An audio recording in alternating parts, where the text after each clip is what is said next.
Tirkashi babban magana. A halin yanzu Sumayya ta riga da ta faɗi a cikin ɗaki, yayin da ba ya riga da ya zo gurinta take ce masa ya tafi don Allah ba ta son ganinsa. A lokacin nan Sumayya ta dafe kanta, wannan abin ta shiga wani hali sosai, shine yasa har ta faɗi a kan gado, wanda mahaifinta wata Rabe da mahaifiyarta Maimuna da kuma babbar aminiyarta wadda kuka fi sani da Maryam ba su wata ba suka kai Sumayya asibiti, wanda kai ta asibitin ke da wuya. Likita ya amshe ta domin a ba ta gado a zaunar da ita a cikin asibitin, wanda ba a tsaya ba ta lokaci ba domin tana cikin wani hali kwarai da gaske. Likitar ta yi kokari domin ta ga ta ceto ran Sumayya daga cikin halin da ta shiga, yayin da Sumayya ita kuma ta riga da ta farfado. Likitar tana cewa yanzu mun riga da mun gama dubawa, Sumayya ta dawo cikin hankalinta, saura abin da ya rage kaɗan ne kawai, muna jiran result inda zai fito ne. Zuwa result ɗin ke da wuya.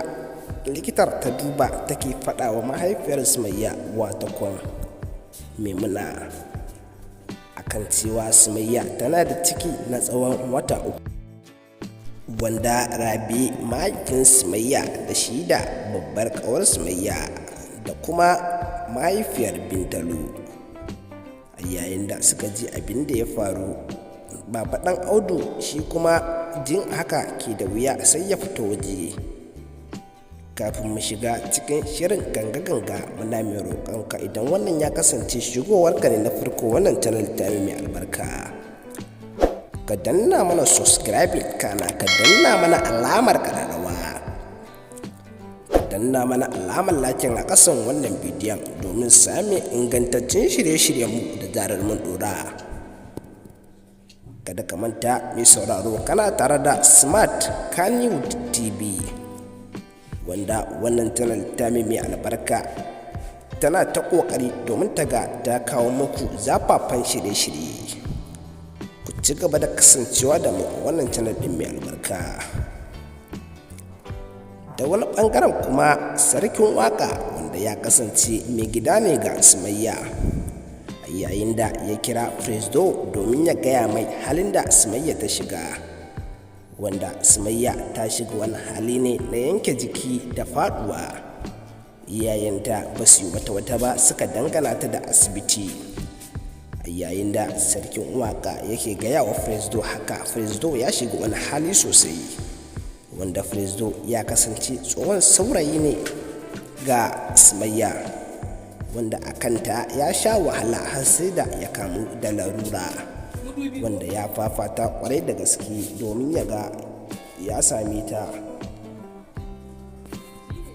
Ta wani bangaren kuma Lukman da shi da matarsa, lokacin da yake faɗa wa matar tasa zai je asibiti domin ya ga Sumayya, wanda matar tashi tana nuna masa cewa wannan abin da yake yi ba so take ba, har take kara masa da cewa karka manta ne fa matarka ce ta sunna. Duk da dai na san har yanzu har kuma gobe kana son Sumayya cikin zuciyarka.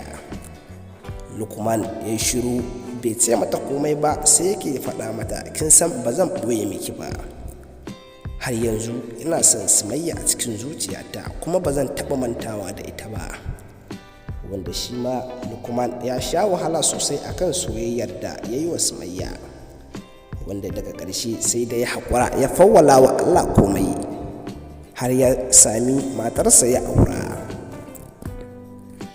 Zuwansu asibitin ke da wuya. Lukman da shi da sarkin waka Nazir kenan, da wanda kuka fi sani da Presdo, wanda baba ɗan Audu a garin surutunsa yake faɗa musu cewa ai Sumayya ma tana da ciki har na wata 3, yayin da yake ƙara musu da cewa shi kenan abba ya sami magaji kenan, wanda shi kuma Presdo ya kasance baya so ya ji an ce tana da ciki, wanda shi kawai har gobe a tunaninsa cewa zai auri Sumayya, wanda kwata-kwata a ran shi bai cire rai da Sumayya ba, yana mugun santa.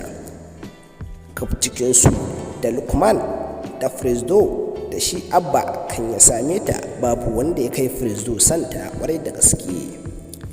Wanda da ya ji ɗan Audu ya faɗi cewa tana da ciki, ran shi ya ɓaci kwarai da gaske, wanda bai ce komai ba, amma dai bai ji daɗi a ransa ba.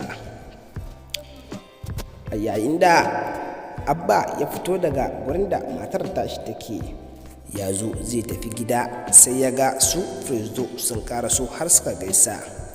A yayin da ya yi wa mahaifiyar Sumayya sallama, wanda mahaifiyar Sumayya ba ta son ganinsa a kusa da 'yarta. Ita ma 'yar tana iya bakin ƙoƙarinta watakon Sumayya domin ta ga ta faranta wa mahaifiyarta ta rai. To mai sauraro, kada ku manta kuna tare da Smart Kannywood TV.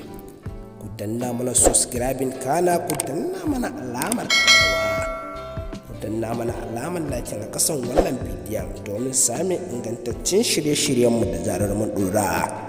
Smart Kannywood TV ta ku ce, muna godiya.